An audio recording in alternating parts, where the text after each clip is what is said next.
lest we forget.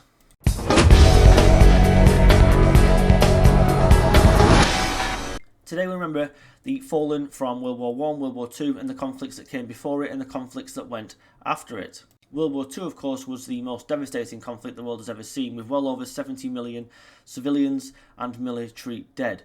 Of course, the 11th of November is the date that is marked because that is when the guns fell silent in World War I at 11 a.m. The fact is, nobody knows the true cost of a conflict like World War II.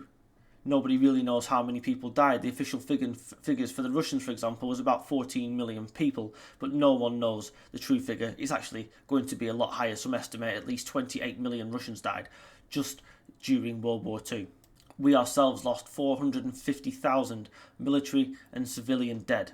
And believe it or not, the vast majority of deaths in World War II were actually civilians. They weren't necessarily soldiers who were fighting on the front lines because of things like carpet bombing, not just by the Germans, of course, but perpetrated by ourselves as well.